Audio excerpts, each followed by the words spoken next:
हाँ जी,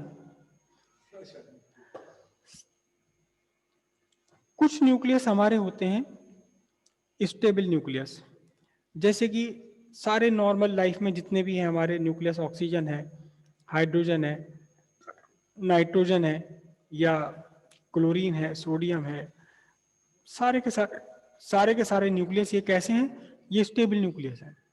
मतलब क्या हुआ? स्टेबल का मतलब क्या हुआ? आज जो न्यूक्लियस है, ऑक्सीजन का न्यूक्लियस है, ये 1000 साल पहले भी ये ऐसे ही था, हजारों करोड़ों साल पहले भी, और अब से करोड़ों साल बाद भी ऐसा ही रहेगा। इसमें कोई चेंज नहीं आ रहा। लेकिन कुछ न्यूक्लियस ऐसे हैं जो अनस्टेबल हैं। कौन सा? यूरेनियम। यूरेनियम अनस्टेबल क्यों है? क्योंकि यूरेनियम है 92 235। इसने अपने अंदर से एक अल्फा पार्टिकल निकाला। अल्फा पार्टिकल क्या है? अल्फा पार्टिकल है 2He4। समझ रहे हो? अपने अंदर से अल्फा पार्टिकल निकाला तो इसका एटॉमिक नंबर तो 2 कम हो गया, 90 रह गया। मैं कह रहा हूं एक्स बना, और ये कितना रह गया?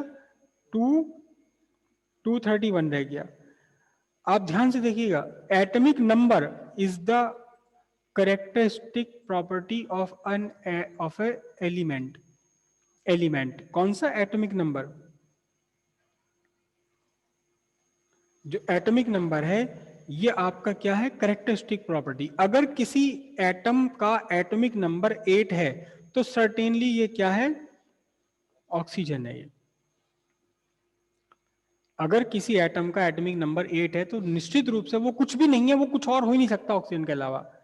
अगर किसी एटम का एटॉमिक नंबर 2 है तो निश्चित रूप से ये क्या है? ये हीलियम है, और कुछ ये पॉसिबल ही नहीं है। और अगर किसी एटम का एटॉमिक नंबर 3 है तो ये हीलियम तो ये है ही नहीं। कुछ हो और या न कुछ हो, क्या है हमें नहीं पता, लेकिन निश्चित रूप से ये हीलियम तो है ही नहीं। किसी किसी एटम का एटॉमिक नंबर 10 है तो ये ऑक्सीजन तो ये है ही नहीं, है ही नहीं, क्योंकि ऑक्सीजन का एटॉमिक नंबर कितना होता? 8।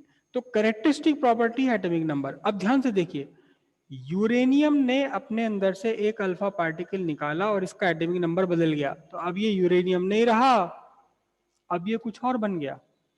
अब ये यूरेनियम रहा ही नहीं, तो हम क्या कहेंगे? यूरेनियम तो बेचारा ऐसा है जो लगातार खत्म हो रहा है। हमारी इस अर्थ पर, हमारी यूनिवर्स में यूरेनियम तो लगातार खत्म हो रहा है। क्यों? क्योंकि अपने अंदर से लगातार ये अल्फा बीटा गीमा रेज निकालता रहता है और किसी और में कन्वर्ट होता रहता है। हम क्या कहेंगे कि यूरेनियम एक अनस्टेबल न्यूक्लियस है, ये स्टेबल नहीं है। अच्छा, न्यूक्लियस का यूरेनियम का ये जो डीके है, इसे हम बोलते हैं डीके। डीके का मतलब, डीके का हिंदी में अगर मैं वर्ड वर्ड का इसका मीनिंग बताऊं, डीके डीके का मीनिंग होता है सड़ना, खत्म हो जाना, बर्बाद हो जाना। तो यूरेनियम तो लगातार डीके हो रहा है, लगातार खत्म होता चला जा रहा है। मतलब क्यों? अनस्टेबल है। तो हमारे नेचर में कुछ न्यूक्लियस तो स्टेबल है और कुछ न्यूक्लियस अनस्टेबल है। समझ आई? पीरियोडिक टेबल में जो लेड है, पीबी, पीबी से हैवियर जितने भी न्यूक्लियस हैं वो सब अनस्टेबल है। और लेड और इसके नीचे के जितने भी न्यूक्लियस हैं, जितने भी एलिमेंट्स हैं, वो सब पूरी तरह से स्टेबल हैं। सारे के सारे, ज्यादातर, सारे के सारे तो नहीं, ज्यादातर ये जो अनस्टेबल न्यूक्लियस हैं वो घटते घटते घटते घटते अल्टीमेटली लेड में आके कन्वर्ट हो जाते हैं। फिर लेड स्टेबल हो जाता है, फिर ये कन्वर्ट होकर किसी और में नहीं बदलता। तो अब ये स्टेबिलिटी और अनस्टेबिलिटी, मतलब अगर आप एक ग्राफ बनाएं तो इसका एक ग्राफ बनता है। ये अनस्टेबिलिटी, कौन स्टेबल होगा?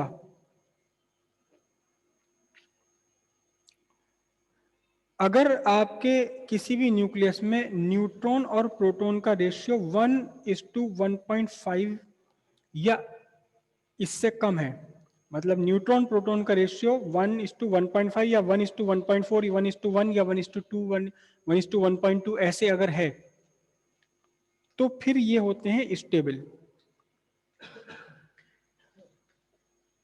मैं कुछ कंफ्यूज हो रहा हूं?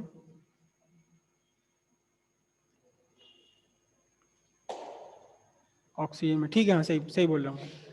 अगर न्यूट्रॉन प्रोटॉन का रेशियो 1:1.5 है या इससे कम है, मतलब जैसे आपका ऑक्सीजन है, ऑक्सीजन में न्यूट्रॉन प्रोटॉन का रेशियो कितना है, 8:8, यानी 1:1, स्टेबल है। क्लियर हुई बात। लेकिन अगर आप देखें ट्राइटियम में, ट्रिटियम जानते हो, ट्रिटियम हाइड्रोजन का आइसोटोप है। हाइड्रोजन के दो आइसोटोप, तीन आइसोटोप होते हैं, एक तो हाइड्रोजन प्रोटियम, ड्यूटीरियम, ट्रिटियम। तो ट्रिटियम कितना होता है, 1h3। तो इसमें अगर आप न्यूट्रॉन प्रोटॉन का रेशियो देखें तो एक प्रोटॉन है, दो न्यूट्रॉन है, सॉरी, न्यूट्रॉन और प्रोटॉन का रेशियो, न्यूट्रॉन प्रोटॉन, न्यूट्रॉन इसमें दो हैं और ये एक है। तो ये इससे गड़बड़ा गया, इससे अलग हो गया, तो अब ये कैसा बन जाता है, ये अनस्टेबल हो जाता है। बात समझ आई। न्यूट्रॉन प्रोटॉन का रेशियो अगर 1:1.5 या इसके आसपास का है तो फिर स्टेबल है, इससे ऊपर नीचे होता है तो फिर इससे ऊपर चले जाते हैं अगर प्रोटॉन्स, तो फिर ये क्या होता है, अनस्टेबल बन जाता है। और बहुत हार्ड एंड फास्ट भी नहीं है। किसी भी एटम की, किसी भी न्यूक्लियस की अनस्टेबिलिटी कई सारे फैक्टर्स पर डिपेंड करती है, कई सारे फैक्टर्स पर डिपेंड करती है। लेकिन फिर भी अगर आप एक ग्राफ ड्रॉ कर लें, ग्राफ किस किस के बीच में ड्रॉ कर लें, स्टेबिलिटी और number of protons, x axis पर नंबर ऑफ प्रोटॉन्स ले लें और वाई एक्सिस पर क्या ले लें, नंबर ऑफ न्यूट्रॉन्स ले लें। तो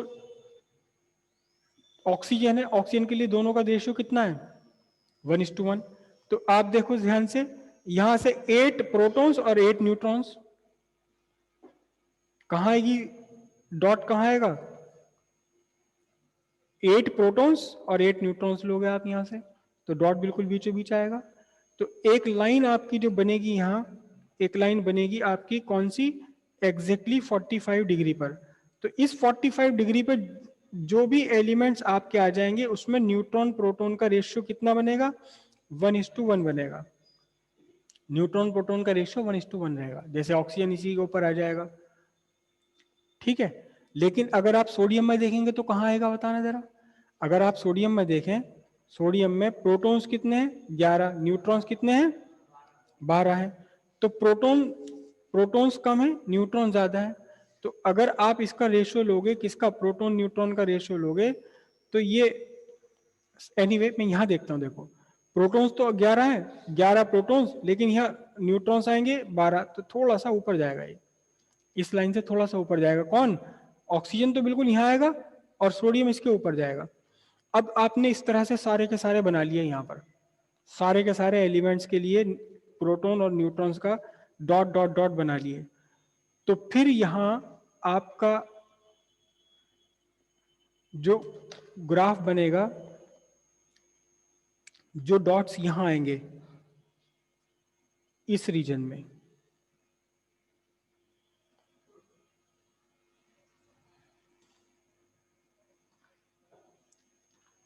यहां इस रीजन में डॉट्स आएंगे, जिन जिन एलिमेंट्स के लिए, उन एलिमेंट्स के लिए न्यूट्रॉन प्रोटॉन का रेशियो, न्यूट्रॉन प्रोटॉन का रेशियो क्या होगा, लेस देन 1.5 और ग्रेटर देन 1। इस लाइन पर तो एग्जैक्ट न्यूट्रॉन प्रोटॉन दोनों इक्वल हैं, तो रेशियो कितना, 1:1। थोड़े से ज्यादा हो गए तो ऊपर आएगा रेशियो। यहां जो भी एलिमेंट्स आएंगे इस पूरे रीजन में, जिनके लिए न्यूट्रॉन प्रोटॉन का रेशियो 1.5 इक्वल भी लगा देता हूं मैं यहाँ, 1.5 से इक्वल या इससे कम, लेकिन 1 के इक्वल या 1 से ज्यादा होगा, तो ये सारे के सारे हो जाएंगे आपके स्टेबल, स्टेबल। और इस पूरे रीजन को हम बोलते हैं क्या, इस पूरे रीजन को बोल दिया गया ग्राफ के ऊपर वैली ऑफ स्टेबिलिटी। इसे क्या कहा जाएगा, वैली ऑफ स्टेबिलिटी। और जो भी आपके एलिमेंट आएंगे इस वैली के बाहर, जैसे यूरेनियम यहाँ आ गया, कोई यहाँ आ गया, इधर आ गया, तो वो सब के सब क्या होंगे, वो सब के सब अनस्टेबल हो जाएंगे, ठीक है। ग्राफ ज्यादा इंपॉर्टेंट नहीं है, बहुत कम पूछा गया एग्जाम में, लेकिन पूछा जा चुका है, ठीक है। इसके आगे का अब हम कल करेंगे।